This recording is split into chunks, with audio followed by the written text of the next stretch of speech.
আজকে ছুটির দিন। ছেলে বলল টিফিনে ভালো কিছু বানাতে। কি বানাই ভাবতে ভাবতে ময়দা দিয়ে বানিয়ে ফেললাম মজাদার এই রেসিপিটি। এই মজাদার রেসিপি বানানোর জন্য 3টি মিডিয়াম সাইজের আলু এরকমই ছোট সাইজ করে কেটে নেবেন। এরপর কড়াইতে 1 টেবিল চামচ সর্ষের তেল দিয়ে মিডিয়াম আঁচে গরম করে নিতে হবে। গরম করে নেওয়ার পর দিয়ে দিন 2টো গোটা শুকনো লঙ্কা, 2টো তেজপাতা, অল্প গোটা জিরা, কেটে রাখা আলু, পরিমাণ মতো নুন। আলু সেদ্ধ হওয়া পর্যন্ত ভেজে নিন। আলু সেদ্ধ হয়ে গেলে দিয়ে দিন 1/2 চা চামচ হলুদ গুঁড়ো, 1/2 চা চামচ লঙ্কা গুঁড়ো, 1/2 চা চামচ আদা বাটা, 1/2 চা চামচ জিরা বাটা, অল্প একটু জল দিয়ে এবার আলুর সঙ্গে মশলা খুব ভালো করে কষান। দেখুন ঠিক এরকমই হলে দিয়ে দিন 1.5 চা চামচ ভাজা জিরা গুঁড়া। এবার খুব ভালো করে মিশিয়ে নিয়ে এটাকে ঠান্ডা করে নিতে হবে।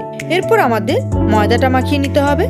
এখানে আমার 300 গ্রাম ময়দা আছে। এই ময়দার মধ্যে দিয়ে দিন পরিমাণ মতো নুন, অল্প একটু চিনি, 1 টেবিল চামচ সাদা তেল।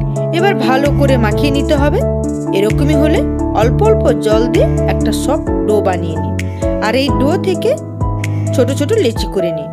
এইভাবে বেলে নিন আর এর মধ্যে দিয়ে দিন আলুর পুর আর এইভাবে করে নিন। একটু দেখতে ভালো লাগবে তার জন্য এইভাবে একটু ডিজাইন করে নিচ্ছি। আপনারা চাইলে নাও করতে পারেন। এইভাবে সমস্ত রেডি করে নেবেন। সমস্ত রেডি করে নিয়ে কড়াইতে পরিমাণ মতো তেল দিয়ে মিডিয়াম আঁচে গরম করে নিন। তেল গরম হয়ে গেলে একে একে দিয়ে দিন আর নাড়াচাড়া করে এরকমই কালার হলে তেল থেকে তুলে নিন। আশা করি এই রেসিপিটা আপনাদের ভালো লাগবে। যদি ভালো লেগে থাকে তাহলে একটা লাইক করে দেবেন।